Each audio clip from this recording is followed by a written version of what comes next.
आज का हमारा एक्सपेरिमेंट है ओरिफाइस का। ओरिफाइस क्या होता है? आपको पहले भी बताया था कि ओरिफाइस एक स्मॉल ओपनिंग होती है, एक छोटा सा सुराख होता है जिसकी मदद से आप पाइप्स के अंदर फ्लो को मैयर करते हो। ठीक है, अभी हम आपको डिफरेंट टाइप के ओरिफाइस दिखाएंगे। ये जो दो ओरिफाइस हैं इनको हम कहते हैं लॉन्ग या स्मूथ, क्योंकि अगर आप अंदर से इनकी प्रोफाइल देखो तो ये काफ़ी स्मूथ हैं और इसकी लेंथ जो है वो काफ़ी ज़्यादा होती है। ठीक है, उसके बाद अगर आप इनको देखो तो इनको हम कहते हैं स्मॉल ओरिफाइस या शार्प, क्योंकि इनकी जो ओपनिंग है वो काफ़ी शार्प होती है।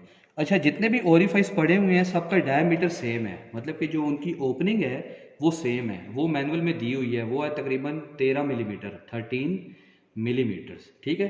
अच्छा, आपने करना क्या है, आपने इस एक्सपेरिमेंट के अंदर इनके कोफिशेंट्स निकालने हैं। कोफिशेंट कौन कौन से निकालने हैं? CV, CC और CD। Coefficient of discharge, coefficient of velocity और कोफिशेंट ऑफ कॉन्ट्रैक्शन। इसके लिए हमने क्या करना है, हमारे पास ये एक अपरेटस दिया हुआ है, इसका नाम है ओरिफाइस डिस्चार्ज अपरेटस। आपने इसमें से कोई भी ओरिफाइस इसके नीचे इंस्टॉल करना है। ठीक हो गया, तो हम एक ये लॉन्ग वाला ओरिफाइस लेते हैं और इसको इंस्टॉल करते हैं इस ओरिफाइस के नीचे। तो ये नीचे एक सुराख बना हुआ है। ठीक है, यहाँ पे हम ओरिफाइस को इसके अंदर इंसर्ट करेंगे। इंसर्ट करने के बाद ये स्क्रूज है, स्क्रूज को हम इसके साथ लगा देते हैं। लगा के फिर मैं आपको दिखा देता हूँ।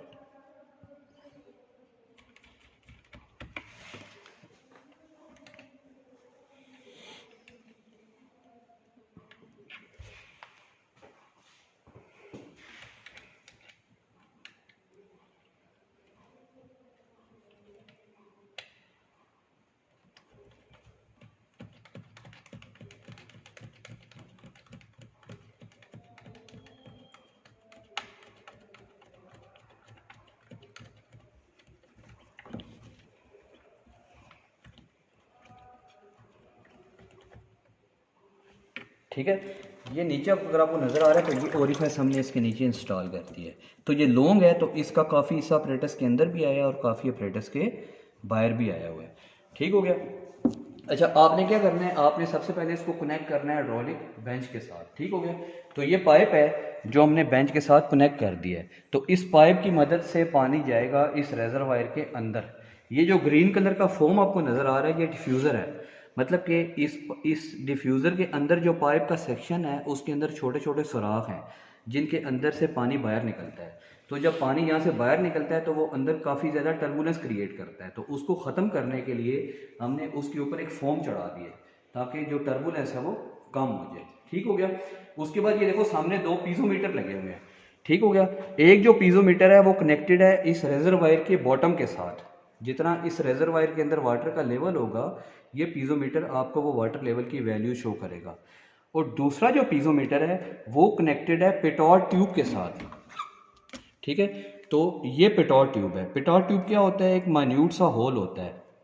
ये हम यूज़ करते हैं वेलोसिटी को मैयर करने के लिए। एक डिवाइस है जो डायरेक्टली आपको वेलोसिटी की वैल्यू देता है। तो एक पीजोमीटर हमने कनेक्ट कर देना है इस पिटॉट ट्यूब के साथ और इसको हमने लगा देना है बिल्कुल अपरेटस के बॉटम के साथ। जब इस ओरिफाइस में से वाटर बाहर निकलेगा तो आपने क्या करना है, पिटॉट ट्यूब को बिल्कुल जेट के दरमियान में लेके जाना है, सेंटर में। पानी उसके साथ जाकर स्ट्राइक करेगा। स्ट्राइक करने के बाद इस मैनोमीटर के अंदर आपको एक वाटर कॉलम मिलेगा। वो वैल्यू आएगी वेलोसिटी की in the terms of heads. इसको हम वेलोसिटी हेड भी कहते हैं, डायनामिक हेड भी कहते हैं और पिटॉट हेड भी कहते हैं। इसको आप कुछ भी कह सकते हो। ठीक हो गया, इसको फिर आप बाद में वेलोसिटी की टर्म्स में कन्वर्ट करते हो। ठीक है, उसके बाद आपने क्या करना है कि जो हमारा ओरिफाइस का डाया है वो दिया हुआ है 13 मिलीमीटर, तो इसमें से जो वाटर जेट निकलेगा उसका भी जो एक्यूरेट डाया है वो 13 मिलीमीटर ही होना चाहिए, लेकिन लॉसेस की वजह से उसमें थोड़ा सा चेंज आता है। तो आपने क्या करना है, उसमें से जो जेट निकलेगा उसके डायमीटर को मैयर करना है। तो मैयर करने के लिए हमारे पास एक डिवाइस गिवन है, इसके साथ ही कनेक्टेड है, उसका नाम है स्क्रू गेज। स्क्रू गेज हम किस लिए यूज़ करते हैं? किसी भी चीज़ का डायमीटर मैयर करने के लिए। ठीक हो गया, तो इसके ऊपर ये डिवीजन्स गिवन है आपको नज़र आ रही हैं। हर स्मॉल डिवीजन के दरमियान जो डिफरेंस है वो 0.1 मिलीमीटर है। ये ऊपर देखो एक लाइन है और ये उसकी डिवीजन्स हैं 0.1 मिलीमीटर। और अगर आप इसको एक फुल रोटेशन दे के वापस अपनी जगह पे आते हो तो इसका मतलब है कि 1 मिलीमीटर। अभी अगर आप इस डिवाइस को यहाँ से देखो तो जब मैं इसको रोटेट कर रहा हूँ तो ये पूरी असम्बली मूव कर रही है पीछे की तरफ। अगर मैं ऐसे मूव करता हूँ तो ये पूरी असम्बली आगे की तरफ जा रही है। ठीक हो गया। आपने क्या करना है, आपने वाटर जेट का डायमीटर मेजर करना है। तो वाटर जेट को हम पकड़ नहीं सकते कि हम पकड़ के उसका डायमीटर मेजर कर लें। तो यहाँ पे क्या टेक्निक यूज़ हो रही है, ये आपको एक थिन सी वायर नज़र आ रही है दरमियान में, ये वाली। आपने क्या करना है कि आपने जब इसको बॉटम के नीचे लगाना है तो लगाने के बाद जब वाटर जेट बाहर निकलेगा तो आपने इस वायर को जेट के एक एंड से टच कर देना है। ठीक है। टच करने के बाद आपने क्या करना है कि इस असम्बली को रोटेट करवाना है, और जितना आप इसको रोटेट करवाओगे वो रोटेशंस आपने काउंट करनी है। जब आप इसको रोटेट करवाओगे तो ये असम्बली आगे की तरफ शिफ्ट होगी और ये वायर जेट के अंदर से पास करेगी और पास करते हुए दूसरे एंड से बाहर आ जाएगी। जब वो दूसरे एंड से बाहर आ जाए तो आपने चेक करना है कि आपने इसको कितनी रोटेशंस दी थी। जितनी भी रोटेशन दी थी वो आपके पास आएगा उस जेट का ओरिजिनल डाया, और उसको हम कहते हैं वीना कॉन्ट्रैक्टा डाया। और वो आप देखोगे कि 13 मिलीमीटर से कुछ ना कुछ कम ही होगा। कितना कम होगा वो डिपेंड करता है ओरिफाइस की प्रोफाइल के ऊपर। अगर वो इस तरह का शार्प ओरिफाइस होगा तो उसमें जो कॉन्ट्रैक्शन है वो ज़्यादा आएगी, लेकिन अगर वो स्मूथ ओरिफाइस है तो उसमें जो कॉन्ट्रैक्शन है वो इसकी निस्बत थोड़ी सी कम आएगी। ठीक हो गया। तो इसको भी हम लगा देते हैं इसके नीचे।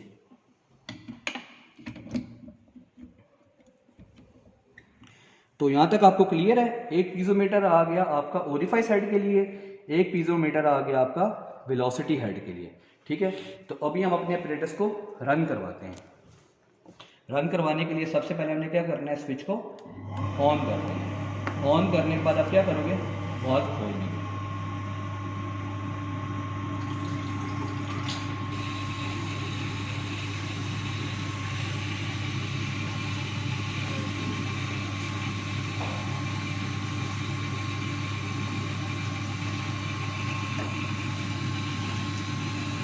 अभी अगर आप देखें तो सिर्फ एक वाटर कॉलम राइज कर रहा है, क्योंकि जो पेटार ट्यूब है वो जेट के बिल्कुल सामने नहीं है, वो साइड पे है। इसकी वजह से दूसरे वाटर कॉलम में कोई वैल्यू नहीं आ रही।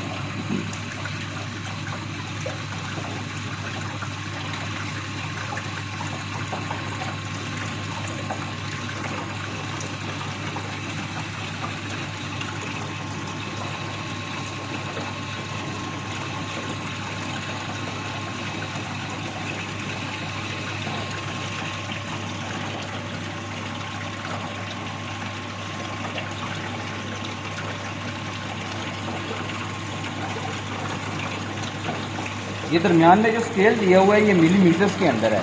अभी हमारे पास जो ओरिफाइस हेड आ रहा है वो तकरीबन आ रहा है 334-335 मिलीमीटर। ठीक हो गया। अभी हम क्या करेंगे, पेटार ट्यूब को बिल्कुल लेके जाएंगे जेट के सेंटर में।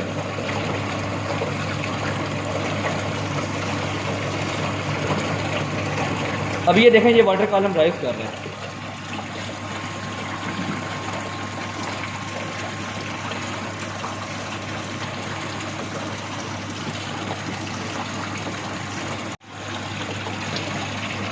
अभी ये हमारे पास वेलोसिटी हेड की वैल्यू आ रही है और ये तकरीबन आ रही है 368-369। और जो ओरिफाइस हेड है उसकी वैल्यू भी डिस्चार्ज हमने थोड़ा सा बढ़ा दिया था तो वो भी बढ़ गई है, वो तकरीबन आ रही है 375-376 मिलीमीटर। अच्छा, जो आपका वेलोसिटी हेड है उसकी वैल्यू मैक्सिमम आपके पोटेंशियल हेड या ओरिफाइस हेड के बराबर हो सकती है, उससे कम हो सकती है, उससे ज़्यादा नहीं हो सकती, क्योंकि ये आपकी इनपुट एनर्जी है और ये आपको आउटपुट एनर्जी मिली है। तो जो आउटपुट एनर्जी होती है वो इनपुट एनर्जी से कभी भी ज़्यादा नहीं हो सकती। अभी जो इन दोनों में ये डिफरेंस आ रहा है, ये किस वजह से आ रहा है कि आपका जो ओरिफाइस था वो काफ़ी लॉन्ग था, तो उसके अंदर से जब पानी गुजरा है तो फ्रिक्शन की वजह से उसमें ये एनर्जी लॉस आया है। अगर आप यहाँ पे स्मॉल ओरिफाइस लगाते हो तो ये जो डेल्टा है ये इसकी निस्बत और शार्प ओरिफाइस में थोड़ा सा कम आएगा। ठीक है। तो दोनों ओरिफाइस में आपको डिफरेंस पता चल गया ना। अगर आप शार्प या स्मॉल ओरिफाइस यूज़ करते हो तो उसमें कॉन्ट्रैक्शन ज़्यादा आती है, मतलब कि वो आपके एरिया को ज़्यादा इफेक्ट करता है। लेकिन अगर आप लॉन्ग या स्मूथ ओरिफाइस यूज़ करते हो तो उसमें एरिया इतना ज़्यादा इफेक्ट नहीं होता, उसमें वेलोसिटी के ऊपर ज़्यादा इफेक्ट आता है, मतलब कि वो वेलोसिटी को ज़्यादा चेंज करता है। ठीक हो गया। अभी हम इसका डायमीटर मेजर करते हैं, ये थोड़ा सा कॉम्प्लिकेटेड है। ठीक हो गया, मैं आपको दिखा देता हूँ।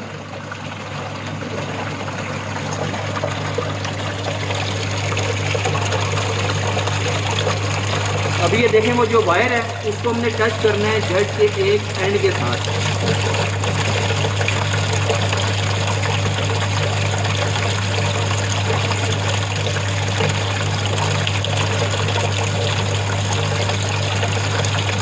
ठीक हो गया। अब ये देखो mm है ना, मिलीमीटर, तो ये दूसरे वाला m है, इसके ऊपर जो डिवीजन है ये आपका 0 है। अभी हम एक राउंड काट के दोबारा वापस इसी m के ऊपर आएंगे, तो इसका मतलब है कि हमने 1 मिलीमीटर अपनी पोजीशन से शिफ्ट कर दिया है। ठीक हो गया। अभी मैं इसको रोटेट करवा रहा हूँ। 1 मिलीमीटर, 2, 3, 4, 5, 6, 7, 8,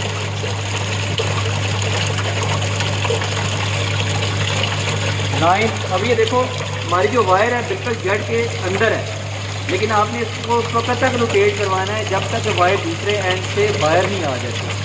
ठीक हो गया। 11,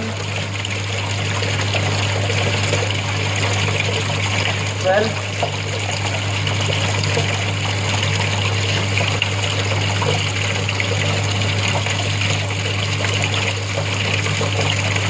ये हमारी वायर दूसरे एंड से बाहर आ गई है। ठीक हो गया। अगर अभी हम अपनी रोटेशन को काउंट करें तो हमारी कुल जो रोटेशन आई थी वो 12 आई थी। 12 के बाद कितनी डिवीजन आई थी? 1, 2, 3, 4, 5, 6। ठीक हो गया। इसका मतलब है कि जो हमारा इस जेट का डाया है वो आया 12.6 मिलीमीटर, और जो ओरिजिनल डाया था वो था 13 मिलीमीटर। इसका मतलब है कॉन्ट्रैक्शन कितनी आई है? 0.4 मिलीमीटर की। तो इन दोनों की मदद से आपने क्या करना है? कोफिशिएंट ऑफ कॉन्ट्रैक्शन निकालना है। ठीक हो गया। फिर आपने CD निकालना है, तो CD निकालने के लिए हमने क्या करना है? ये डंप वाल्व हमने बंद कर देना है।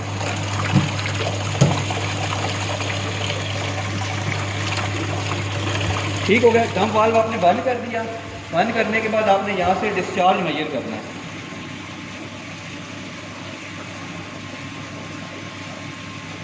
जब ये वाटर लेवल 0 पे पहुँचेगा फिर हम स्टॉप वॉच को स्टार्ट कर देंगे।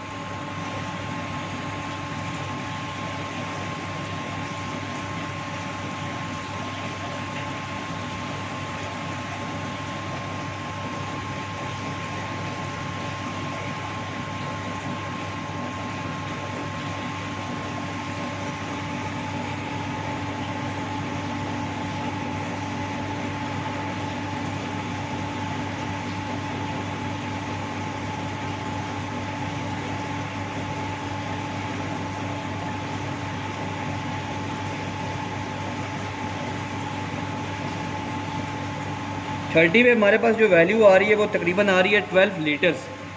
12 लीटर आए हैं 30 सेकंड के अंदर। तो वॉल्यूम डिवाइडेड बाय टाइम की मदद से आपने क्या करना है? फ्लो रेट निकाल लेना है।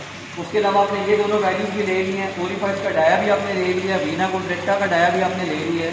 ये सारी वैल्यूज़ आपने अपनी कैलकुलेशन के अंदर पुट करनी है और तीनों CC आपने निकाल लेनी है, CC, CD और CD। ठीक हो गया। फिर आपने क्या करना है? इसी प्रोसीजर को फॉलो करना है। आपने थोड़ा सा डिस्चार्ज को कम कर देना है और इसी ओरिफाइस के ऊपर आपने दूसरी रीडिंग लेनी है। आपने ये चेक करना है कि अगर आप डिस्चार्ज को कम या ज़्यादा करते हो तो उससे कोफिशिएंट के ऊपर क्या फ़र्क पड़ता है। इसके बाद फिर हम क्या करेंगे? दूसरा ओरिफाइस लगाएंगे शार्प एज वाला, और उसके ऊपर फिर हम ये दोबारा सेम प्रोसीजर को फॉलो करेंगे।